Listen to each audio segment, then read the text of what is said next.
नमस्कार मित्रों, मैंने पिछले वीडियो में आपको सारे मौलिक अधिकार,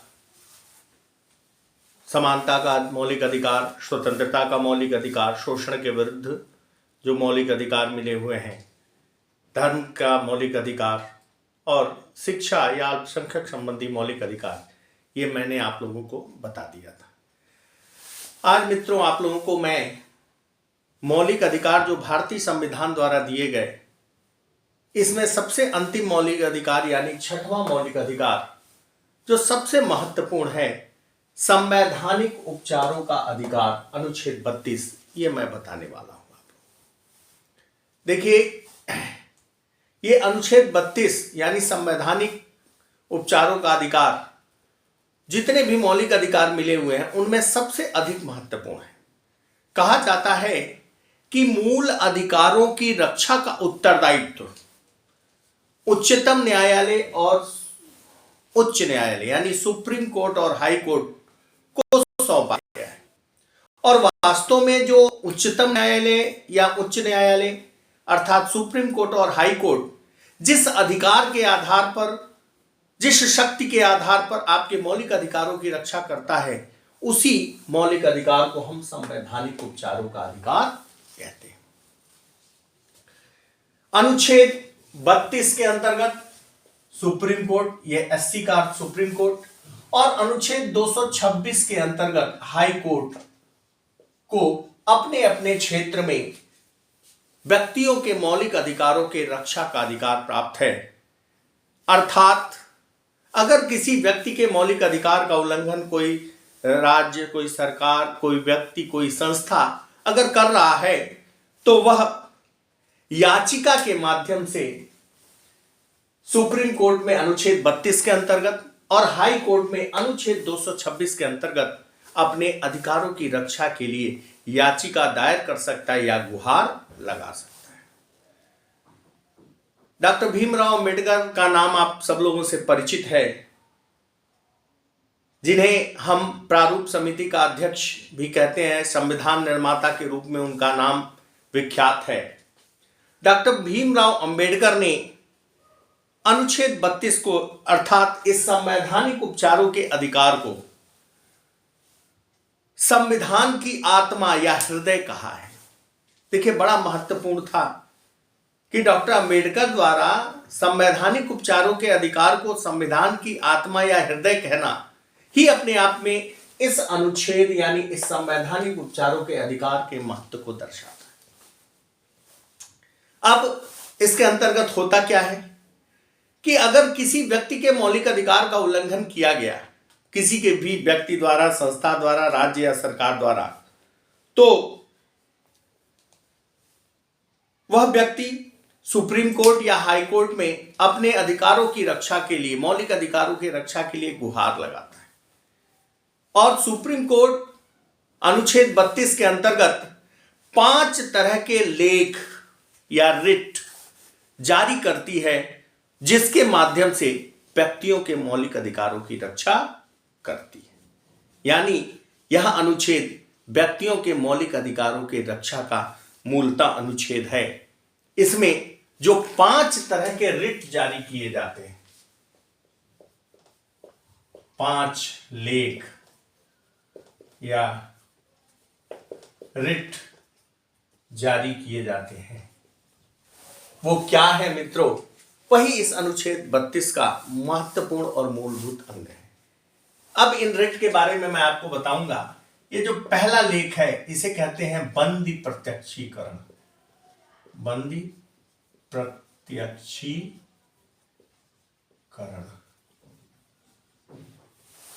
जो पहला लेख जारी करता है, उसे बंदी प्रत्यक्षीकरण या हैबियस कॉर्पस बोलते हैं।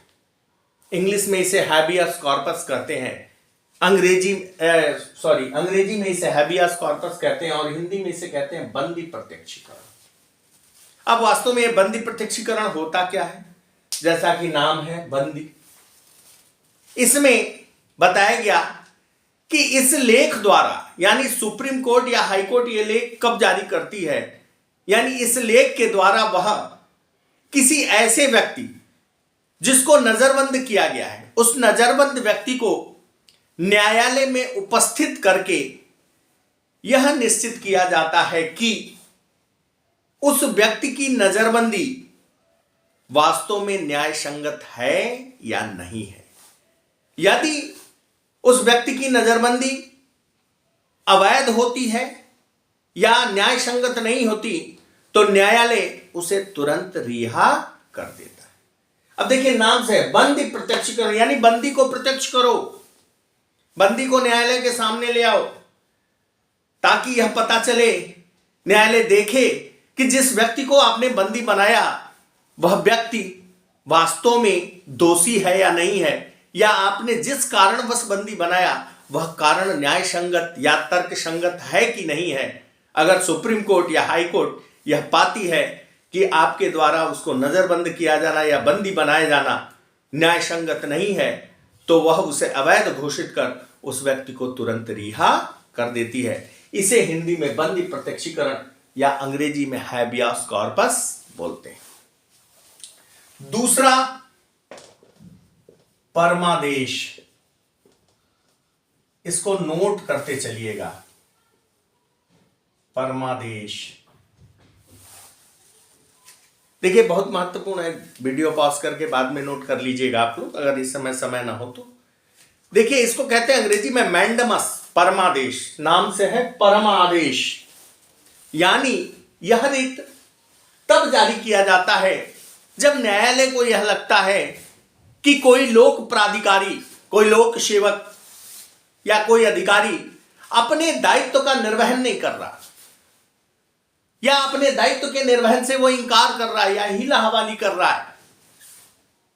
उस समय व्यक्ति के मौलिक अधिकारों की रक्षा के लिए न्यायालय उस संबंधित संस्था या उससे संबंधित प्राधिकारी या अधिकारी को यह आदेश देता है कि वह तत्काल प्रभाव से अपने कर्तव्य का निर्वहन करे, अपना कार्य करे। यह आदेश इस परमादेश के माध्यम से सुप्रीम कोर्ट या हाई कोर्ट जारी करके व्यक्ति के मौलिक अधिकारों की रक्षा करता है। नाम भी है परमादेश, परमादेश, यानी इसका पालन आपको करना ही पड़ेगा।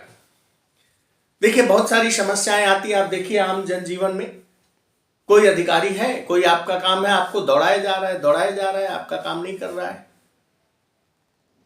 तो यह आपका मौलिक अधिकार है। लोकतंत्र में जो लोक सेवक हैं वह हमारे जनता के सेवक हैं, उनका दायित्व तो है कि वह जनता के कार्यों को करें, लेकिन अगर वो नहीं करते तो आप हाई कोर्ट या सुप्रीम कोर्ट में अपने अधिकार की रक्षा की गुहार लगा सकते हैं, और फिर हाई कोर्ट या सुप्रीम कोर्ट इस परमादेश के माध्यम से उनको विवश कर देता है कि वह अपने कार्य को, अपने कर्तव्य का निर्वहन करें। ये दूसरा था। तीसरा, प्रतिषेध। प्रतिषेध, पहला बंदी प्रत्यक्षीकरण, दूसरा परमादेश, तीसरा प्रतिषेध, प्रोविशन।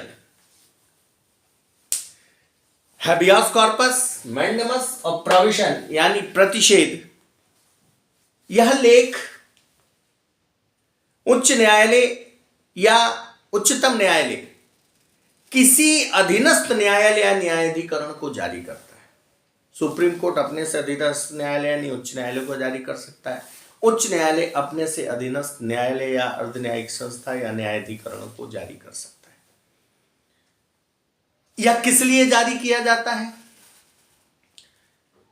उनको अगर उच्च न्यायालय या सर्वोच्च न्यायालय को ऐसा लगता है कि अमुक न्यायालय, उससे निचतम न्यायालय, जो उससे नीचा न्यायालय, निचला न्यायालय, वह अपने अधिकार क्षेत्र से बाहर जाके कार्य कर रहा है। जैसे मान लीजिए मेरा अधिकार है, जितना मेरा अधिकार जिस कॉलेज में मैं पढ़ाता हूं उस कॉलेज के कार्यों को करना, उनके बच्चों को पढ़ाना। अब मैं पूरे विश्वविद्यालय के बच्चों को डायरेक्ट करने लगूं, भाई अपने बच्चों को निर्देशित कर सकता हूं ना, पूरे विश्वविद्यालय को तो कर नहीं सकता। तो कभी कभी कुछ ऐसे न्यायालय हैं, कुछ ऐसे छोटे निचले न्यायालय जो अपने अधिकार क्षेत्र से बाहर कार्य करने लगते हैं।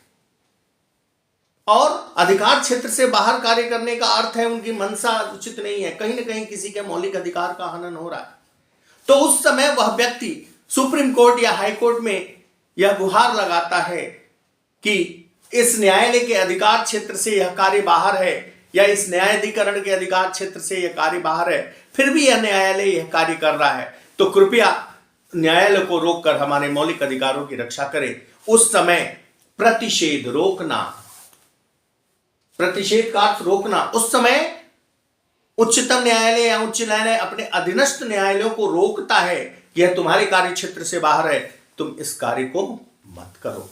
इसे हम प्रतिषेध कहते हैं या प्रोविजन। चौथा, उत्प्रेषण।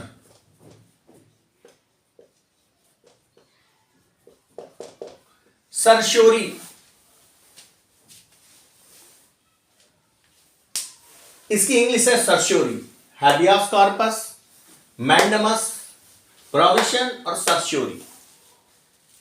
इस उत्प्रेषण का भी वही कार्य है जो प्रतिषेध में उच्चतम न्यायालय, उच्च न्यायालय अपने अधीनस्थ न्यायालयों को या न्यायाधिकरणों को जारी करता है, वैसे उत्प्रेषण में भी करता है, लेकिन यहां रोकता है कि तुम्हारे अधिकार क्षेत्र से बाहर है, तुम ये कार्य नहीं करोगे।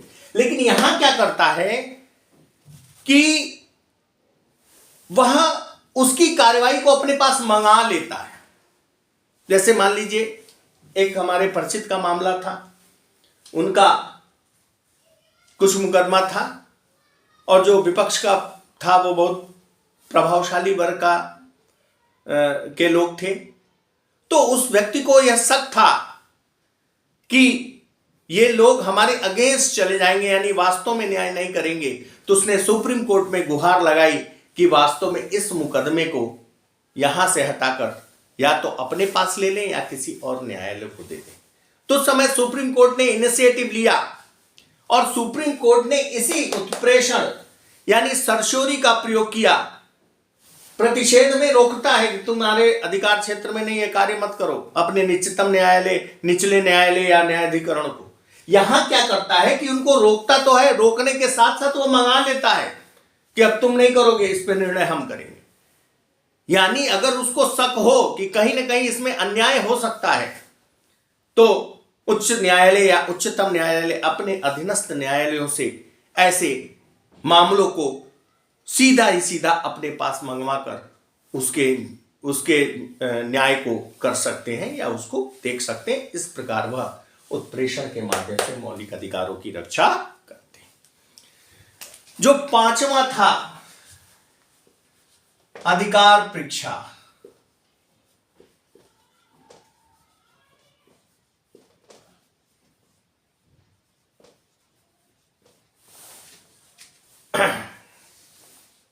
अधिकार परीक्षा, इसको इंग्लिश में को वारंटो कहते हैं। ध्यान दीजिएगा, मैंने आपको 5 बताए। हैबियस कॉर्पस याद कर लीजिएगा, हैबियस कॉर्पस यानी बंदी प्रत्यक्षीकरण, परमादेश यानी मैंडमस, प्रतिषेध यानी प्रोविजन, उत्प्रेषण यानी सर्श्योरी, और अंतिम रिट या लेख जो जारी करता है उच्च न्यायालय या उच्चतम न्यायालय, उसे हम अधिकार परीक्षा या को वारंटो कहते हैं।